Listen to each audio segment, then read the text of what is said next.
자, 이렇게 결과적으로 우리는 알고 있는 대로 인간은 타락을 해버렸는데요. 이 타락의 결과가 어떤 것이었는가 하는 것을 알아보도록 하겠습니다. 결론부터 탄적으로 말할게요. 사탄의 자녀가 되어 버렸습니다. 라는 것입니다. 사탄의 빗줄에 사탄의 후손이 사탄의 자녀가 되어 버렸다는 것입니다. 그래서 아담과 헤아가 사탄의 자녀로 전락되어 버렸기 때문에 거기서 태어나는 인간은 누구나 예외 없이 부모의 핏줄을 타고 태어나기 때문에 사탄의 핏줄을 면할 길이 없는 거죠. 무조건 사탄의 자녀가 되어버렸다라는 것입니다.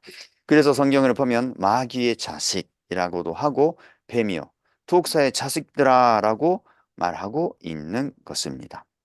이거는 1세 중심으로 하는 말이고요. 2세는 여기와 제외가 되겠습니다. 결국 타락으로 인해서 모든 인간은 사탄의 자녀가 되었다라는 것입니다. 그래서 로마서를 보니까 양자 되기를 바란다라는 소리가 있는데 이것은 우리가 하나님의 자녀 아닌 사탄의 자식이다라는 것을 자각하고 있기 때문에 양자 되기를 바란다라고 성경에 나와 있는 것입니다. 또 하나는 사탄 주권의 세계가 되어버렸다라는 것입니다. 원래 인간이 만물을 주관하고 인간이 주권을 가지고 온 세계를 다스리게 되어 있었는데요. 이 인간을 사탄이 주관해 버렸다는 거죠. 그렇기 때문에 자연적으로 사탄이 만물까지도 주관하는 입장에 서게 되었고 결국 여기서 만들어진 세계, 세상은 사탄 주권의 세계가 되어버렸다라는 것입니다. 그래서 성경에는 세상의 임금이라고도 하고 세상의 신이라고도 하는 거죠. 사탄이 세상의 임금이 되고 세상의 신이 되어 버렸다라는 것입니다. 이 세상은 사탄의 핏줄로 된 사람으로 만들어진 지산 지옥이다라고 말할 수밖에 없습니다. 그래서 희존 만물도 하나님의 아들들을 고대한다라고 말하고 있는 것입니다. 자, 그러면 인간 세계에 대한 사탄이 어떻게 활동하는지 확인해 보도록 하겠습니다. 사탄 자체가 우리 눈앞에 나타나가지고 이래라 저래라 하지는 않습니다. 사탄의 대상은 영계에 있는 악용인들입니다. 악용인. 그리고 이 악용인들이 성경에서 뭐라고 말하냐면 마귀의 사자다라고 하고 있죠. 살아있는 사람을 말하는 것이 아니고 마귀의 사자가 되어버린 나쁜 영인들이 있다는 거예요. 그래서 이 악영인들은 지상인, 이 육신을 갖고 살고 있는 사람의 영인체하고 작용을 합니다. 그러면서 결국 이 영인체가 있는 육신이죠. 이 몸을 가지고 사탄의 역사, 사탄의 활동을 하게 되는 것입니다. 구체적으로는 사탄이 가룟 유다에 들어갔다라고 해서 가룟 유다가 사탄적인 행동을 했죠. 그리고 베드로를 보고 사탄아 이렇게 말한 부분도 있습니다. 이거는 베드로가 사탄이다라는 말은 아니고 이러한 사탄의 사자 같은 악령인을 통해서 사탄 같은 역사 활동을 하고 있다라는 말입니다. 자, 그런 관점에서요. 지상 천국을 복귀한다 라는 게 어떤 뜻일까 하는 것을 한번 생각해 보겠습니다. 아까 말씀드린 바, 온 인류는 기본적으로 사탄의 혈통하에 처해 있기 때문에 아무리 좋은 생활이다, 행복하다 해도 이거는 하나님과 관계가 없는 지상주옥이다 라고 말할 수밖에 없는 거죠. 하나님이 기뻐할 수가 없으니까요. 하나님이 기뻐하는 것은 하나님을 중심으로 한 사회 기대, 하나님을 닮았을 때야 기뻐하실 수 있는 것이었습니다.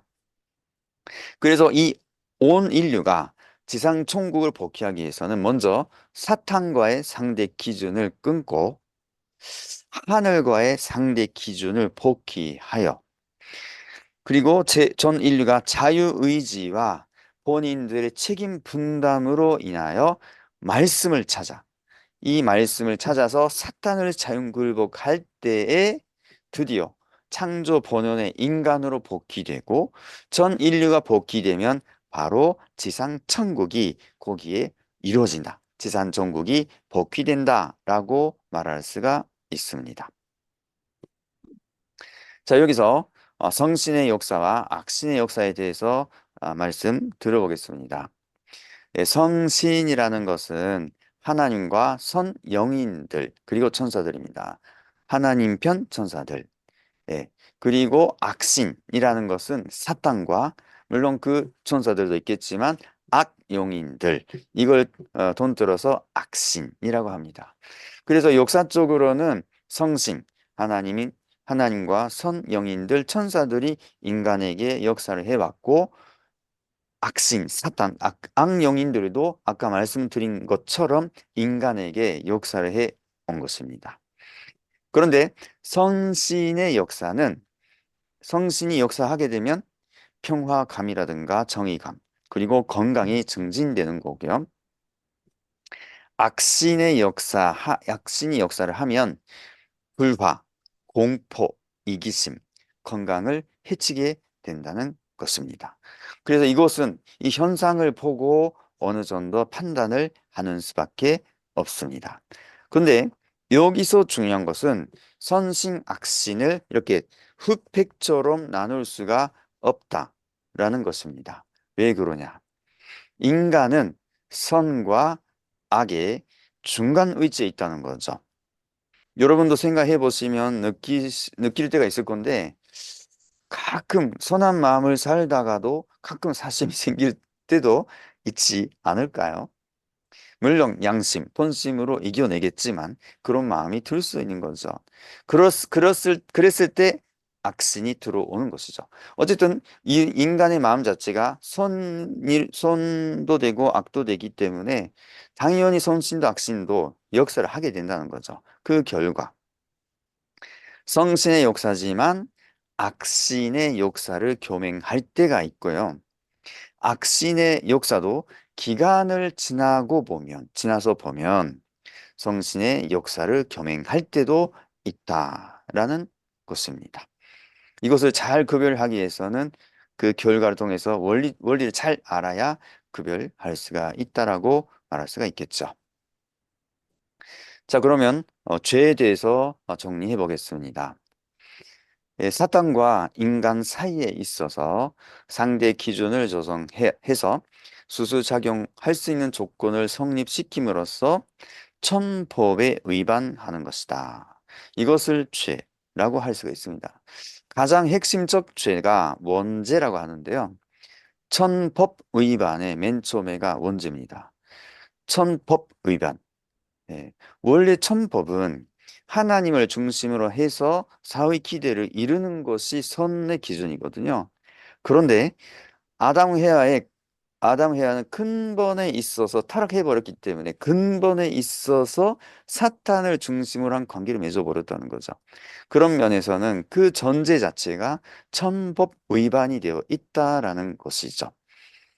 그런 관점에서 죄 분류하면 원죄가 있죠. 아까 말씀드린 바 인간 저상의 죄. 거기서부터 혈통적으로 쭉 그것을 벗어날 수가 없는 죄거든요. 그리고 유전적 죄, 우리 조상들의 아담과 헤아의 죄도 그렇지만 그 후 중간에서 나오는 조상들의 죄도 있겠죠. 그리고 연대적 죄가 있고요. 자기가 범한 자본죄 이렇게 네 가지가 있습니다. 이 나무로 표현하자면 죄의 뿌리가 원죄고요. 죄의 줄기, 그러니까 유전적 죄, 그리고 죄의 가지, 연대적 죄고 잎이 바로 자범죄다라고 말할 수 있습니다. 그런데 우리가 여기서 정확히 알아야 할 것은 이 죄의 뿌리는 인류의 뿌리, 원래 아담 헤아가 타락하지 않았다면 문자 그대로 인류의 뿌리가 되었을 것이고 지금 현재 우리가 아담 헤아의 사진을 걸어놓고 이게 우리 인류의 부모야, 조상이야, 참 부모야 라고 했었을 것입니다. 하지만 아담 헤아가 타락했기 때문에 그 죄가 뭔지도 모르겠고 어떻게 역사가 내려왔는지 모르는 상황에서 지금까지 온 거죠. 그래서 이 원죄를 정상하기 위해서는 원래 위치에 서는 사람, 아담 해와가 타락하지 않았던 자리에 서는 사람이 와야지만 죄가 뭔지 정확히 알게 되는 것입니다. 그래서 여기에 적어놨지만 원죄는 참 부모만이 정산할 수가 있다라는 것입니다. 원죄가 참부모 아니라 아담 해와 참부모가 되어야 할 아담 해와로부터 시작했기 때문에 그 잘못을 단감한 참부모만이 정상할 수가 있다라는 것입니다. 인류의 유일한 희망이 있다면 이 참부모를 만나는 것이다 라고 말할 수가 있겠죠. 자, 다음으로 타락성 본성에 대해서 말씀드려보겠습니다. 이거는 여러분도 타락성 본성이 있어요. 여러분 자체가 이미 있는 그대로 완성했다라고 생각해서는 안 되겠습니다. 만약에 여러분이 완성했다면 어제 설명했을 텐데요. 영계의 사실을 그대로 알게 되는 거예요. 내 눈으로 보는 것처럼 입으로도 영인들과도 대화를 해요. 이렇게 돼야 완성 기준이거든요. 근데 그렇게 되지 못하고 있습니다. 저희들은 오히려 뭐가 뭔지 모르는 상황에 있는 거죠. 그렇기 때문에 우리는 완성하지 못하고 있는데요. 그뿐만이 아니라 부모로부터 타락성까지도 인계를 받고 있다라는 사실을 꼭 기억해 주시고 이 타락성을 벗어야겠구나 하는 마음을 가져주시기 바랍니다. 타락성에 대해서는 남을 바라보는 것이 아니라 나 자신 스스로를 되돌아보고 나의 타락성은 내가 벗어야지 라는 마음을 갖고 살아보시기 바랍니다. 자, 구체적으로 보겠는데요. 천사장이 하나님을 배반하고 해와와 혈연 관계를 맺을 때 우발적으로 일어났던 모든 성품, 이것을 해와도 산속했고 아담도 산속한 거죠. 이렇게 되어서 타락 인간의 모든 타락성을 유발하는 근본된 성품이 되었다라는 것입니다. 이것을 타락성 본성이라 하고요. 이거는 부모로부터 자연스럽게 산속 받아온 것이기 때문에 우리 안에도 자연스럽게 타락성 있습니다. 없는 사람이 없어요. 어떻게 보면 부모의 타락성 있다 함은 자녀에게도 타락성 있는 거예요. 단 이거는 혈통과는 다릅니다. 어떻게 보면 습관적인 부분이다 라고 말할 수가 있습니다. 자, 타락성 본성이 생기게 된 근본 동기가 어디에 있었느냐 하면 아까 말씀드렸지만 천사장이 아담을 보고 질투심을 가졌다는 거죠. 그런데 이 질투심은 타락성 아닙니다. 이거는 천사에게도 창조 본성으로서 지능 있었죠. 지능. 네, 지능 있어요. 비교하고 식별할 수 있는 능력 천사에게도 있었습니다. 그거에다가 욕망도 있죠. 더 큰 사랑을 원하는 욕망. 있었기 때문에 이런 지능과 욕망으로 인해서 이 질투심은 자동적으로 생겼다는 거예요. 그렇기 때문에 이 질투심은 타락성이 아니라 창조 본성으로 나타나는 부산물이다라고 알면 좋을 것 같습니다. 그래서 이 질투심은 동물 세계에도 있어요. 그래서 이것은 타락성이 아니라 창조 본성, 지능과 욕망이 있으면 당연히 나오는 마음인데 이것을 인간은 만물의 영장인 인간은 이것을 주관할 수가 있어야 만물의 영장이다 라고 말할 수가 있겠죠. 여기에 져서는 안 된다는 것입니다. 천사는 만물의 위치에 있기 때문에 지을 수도 있죠. 하지만 인간은 천사를 주관해야 할 존재이기 때문에 질 수가 없는 존재였다는 것입니다. 질투심은 타락성 아니지만 타락성의 입구가 되어 있는 거예요. 저희들의 입장에서는 이걸 꼭 기억해 주시기 바랍니다. 자, 타락성 본성은 네 가지로 구별할 수가 있는데 첫 번째는 하나님과 같은 입장을 취하지 못한다라는 거고 자기의 의지를 떠난다라는 거고요. 주관성을 전도한다. 그리고 범죄 행위를 번식한다. 이 네 가지를 말씀드릴 수가 있습니다. 근데 여기 하나하나 설명하면 시간이 없기 때문에 하나만 설명하겠습니다. 범죄 행위를 번식한다라는 것은 말로 하는 것입니다. 말, 대화. 여러분, 대화할 때 정말 조심해야 합니다. 범죄 행위는 천사가 해와를 유혹의 말을 했죠. 해와가 아담을 유혹하는 말을 했지 않습니까? 범죄 행위는 말로 번식하는 거예요. 그렇기 때문에 여러분의 삶 속에서 말투, 어떤 말을 쓰고 있는지 정말 조심해 주시기 바랍니다. 자, 그러면 제 5절로 자유와 타락에 대해서 말씀 들어보겠습니다. 예, 자유의 원리적 의의가 있어요. 세상을 바라보면 내가 무엇을 하든 자유가 아니냐라는 풍조가 있어요. 그런데 그것은 옳은 것이 아닙니다. 자유에도 원리가 있는 거예요. 예, 원리를 벗어난 자유는 없습니다. 원리를 벗어나면 그거는 자유가 아니라 방종이다 라고 하는 거죠. 그거는 자유가 아니라 방종이야. 내 멋대로다 라는 거죠. 그리고 책임 없는 자유는 없다. 세상을 보니까 이거는 내 자유가 아니냐 하면서 무책임한 사람 종종 봅니다. 그거는 자유가 아니다는 거죠. 무책임하다는 거예요. 그리고 실적 없는 자유는 없다라고 합니다. 자유라서 실적이 없이도 내가 이렇게 해도 실적이 없어도 내가 이러고 싶으니까 됐지. 이런 것이 아니다는 거예요. 실적이 있어야 합니다. 자, 자유와 인간의 타락으로부터 그걸 보겠습니다. 자유는 자연적으로 원리, 책임, 실적을 추구하게 되어 있습니다. 그렇기 때문에 자유는 선의 결과를 가져오게 되어 있는 거예요. 그래서 자유로 타락될 수는 없습니다. 선의 결과를 추구하기 때문에. 자, 그러면 타락했다 함은 홍심의 자유가 비원리적인 사랑의 힘으로 구속됐다라는 말이라는 것을 우리가 알아야 되는 거거든요. 본심의 자유가 비원리적인 사랑의 힘으로 구속됐기 때문에 인간은 타락했구나. 자유로 타락한 것이 아니라는 거죠. 타락으로 인하여 자유를 오히려 잃어버렸다라고도 말할 수가 있습니다. 이 자유와 타락과 복귀라는 관점에서 이 자유가 어떻게 복귀하고 관계가 있는지 알아보겠습니다. 원래 하나님과 해와는 하나가 되어야 할 존재였지만 천사도 하나님의 창조물이기 때문에 해와가 천사와 대하는 것은 자유에 속한 문제입니다. 하지 마라가 아니에요. 하나님의 창조물이기 때문에. 그래서 해와가 천사와 대하는 것은 자유에 속하는 것입니다. 근데 하지만 해와의 심정을 바라보면 천사와 대하고 있을 때 폭심의 자유는 불안을 느끼게 했을 겁니다. 해와에게. 이대로 가도 되냐? 혹시 안 돼? 응? 큰일 나는 것 아니냐? 불안을 느끼게 했겠죠.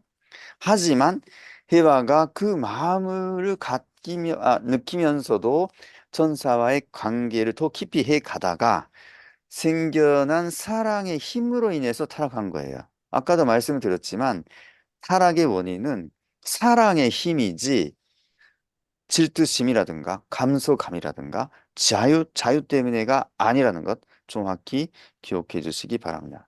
인간은 사랑의 힘으로 타락했다. 그렇기 때문에 거기서부터 모든 인류가 사탄의 혈통하에 빛을 하에 태어나게 됐는데 그래서 사단의 주관하에 있는 타락 인간이지만 똑같이 자유가 있기 때문에 이 타락 인간이어도 이 자유로 인해서 하나님과도 대할 수가 있다는 거예요. 이것을 사탄은 막을 수가 없다는 것입니다. 그래서 타락 인간이지만 하나님과의 관계를 맺으려고 하고 말씀을 찾고 원리적인 사랑의 힘으로 인해서 하나님 편으로 나아갈 수가 복귀될 수가 있다라는 것입니다. 자유의 의미가 이런 것이다라는 것 꼭 기억해 주시기 바랍니다. 자, 마지막으로 6절 하나님이 인간 조상의 타락행위를 간섭치 않으신 이유에 대해서 설명하겠습니다. 자, 하나님은 전지전능하시고 타락행위에 대해서 모를 리가 없었거든요. 당연히 알고 계셨을 것입니다. 그리고 막을 능력도 있었을 것입니다. 그럼에도 불구하고 왜 아시면서 이걸 막지 않았는가? 이거는 인류 역사상 풀리지 않은 문제 중 하나다라고 말할 수가 있습니다. 자, 이 부분에 대해서 원리는 세 가지 답을 말하고 있습니다. 첫 번째는 창조 원리의 절대성, 완전 무결성을 위하여. 했습니다. 하나님은 창조 원리를 일단 세워놓고 이건 설계도죠. 이 설계도를 중심으로 해서 인간과 만물 세계를 창조하시고 특히 인간에게는 하나님의 창조성을 담토록 하셨습니다. 계획을 하셨습니다. 그런 창조 원리를 세우셨습니다. 그래서 인간이 만물 세계를 주관하기 위해서는 아무런 조건 없이는 주관할 수가 없는 거죠. 창조성을 닮을 수가 없는 거예요. 그래서 하나님은 인간에게만 책임 분담을 주시고 하나님도 간섭하시지 않은 책임 분담을 함으로 인해서 완성하게 될 때 드디어 하나님의 창조성을 담토록 창조하신 것입니다. 그래서 하나님은 이 책임 분담을 완성할 때까지 하나님은 직접 주관해서는 안 돼라는 창조의 원리를 세우셨습니다. 그렇기 때문에 만약에 하나님이 그 성장 기간에 있는 인간에게 간섭한다 함은 하나님이 스스로 세우신 원리를 무시하는 결과가 되는 거죠. 그리고 인간의 입장에서 봤을 때도 책임 분담을 무시한 결과가 되기 때문에 이거는 완전히 하나님 자체가 창조 원리로 창조하셨을 때인데 이 창조 원리를 무시한 결과가 되어버립니다. 그러면 창조 원리가 뭐가 되겠습니까? 원리의 절대성과 완전 무결성이 상실되어 버리는 것이죠. 그렇기 때문에 하나님은 이 성장 기간에 있던 타락 행위에 대해서 간섭할 수가 없었던 거예요. 창조 원리의 절대성과 완전 무결성을 위하여 간섭할 수가 없었다라는 것 기억해 주시기 바랍니다. 두 번째입니다. 하나님만이 창조주로 계시기 위하여 라고 말할 수가 있습니다. 하나님이 어떤 분이냐 하면 원리적 전제와 행동은 간섭하시지만 비원리적 전제나 행동은 간섭하실 수가 없어요. 하시지 않았습니다. 자, 이 원칙으로 봤을 때 하나님이 어떤 것에 어떤 물건, 어떤 행위를 간섭한다 라는 말은 바로 이 간섭받은 그 자체가 창조의 가치가 부여되는 거고 원리적인 것으로 인정받는 결과가 되는 거거든요. 여기까지 이해가 되십니까? 자, 그런 관점에서 봤을 때 만약에 하나님이 타락행위를 간섭한다. 이 타락행위를 간섭한다. 이 순간에 어떤 일이 벌어지느냐? 이 타락행위에도 하나님 간섭하셨네? 그럼 이것도 원리적인 거네? 이렇게 창조의 가치가 부여되는 것이고 원리적인 것으로 인정을 받게 되는 것입니다. 그런데 이 타락행위는 하나님이 창조하신 것도 아니고 사탄이 만든 거거든요. 사탄이 새로운 원리를 창조한 것이 되는 거예요. 이것을 하나님이 인정한다. 이런 결과가 되는 것입니다. 그렇기 때문에 만약에 하나님이 타락행위를 간섭한 순간에 사탄도 창조주의 입장이 되어 버리는 것이죠. 이것을 하나님 절대로 용납할 수가 없습니다. 그래서 하나님만이 창조주로 계시기 위하여 간섭할 수 없었던 것입니다. 세 번째입니다. 인간을 만물의 주관 위에 세우시기 위하여 라고 말할 수 있습니다. 인간은 원래 이 성장 기간을 스스로 책임 분담을 완수해서 직접 주관권 내에 들어가는 거죠. 그러면 하나님의 창조성을 갖추게 되어 있었습니다. 이게 하나님의 창조의 원리입니다. 근데 이렇게 창조성을 갖추게 되면 만물 주관하는 자격을 어떻게 보면 받는 거죠. 자격 요건이라는 거예요. 인간이 책임 분담 완수해야 창조성 갖추게 됩니다. 이게 자격 요건이에요. 여러분께서 어떤 직장을 간다 할 때도 어떤 자격 요건 이런 게 있지 않습니까? 이런 자격이 필요해. 근데 자격 요건이 없는 사람은 아예 거기에 지원도 못 하겠죠. 그죠? 자, 그런 관점에서 봤을 때 하나님은 인간에게 창조 소음을 갖추게 하고 만물의 주관자로 세우려고 했습니다. 이 자격 요건이 이거예요. 인간이 책임 분담 완수. 그런데 만약에 이 책임 분담은 성장 기간 안에 다 해야 하는 건데요. 이 인간이 성장 기간 안에 있을 때 책임 분담하고 있는데 원리 결과가 나타나기도 전에 하나님이 간섭하신다. 이렇게 되면 이 책임 분담을 안 했다는 거죠. 그러면 인간 자체가 자격 요건을 잃어버리는 것입니다. 그렇게 되면 당연히 인간은 만물 주관의 자격을 상실하게 되는 것입니다. 그래서 인간을 만물의 주관 위에 세우기 위하여 간섭할 수 없었다라는 것을 기억해 주시기 바랍니다. 이렇게 하나님이 간섭 안 하셨던 이유에 대해서 세 가지 말씀을 드렸는데요. 여러분 알아차렸을지 모르겠는데 그 세 가지가 다 마지막에 이렇게 되어 있어요. 할 수 없었다. 하나님은 하고 싶어도 못하셨다라는 사정을 이해해 주시기 바랍니다. 하나님은 안 하신 것이 아니라 못하신 거거든요. 이런 사정 때문에. 하나님에게도 이러한 사정이 있었다라는 것을 여러분 꼭 기억해 주시기 바랍니다. 이상으로 다락농 강의를 마치겠습니다. 감사합니다.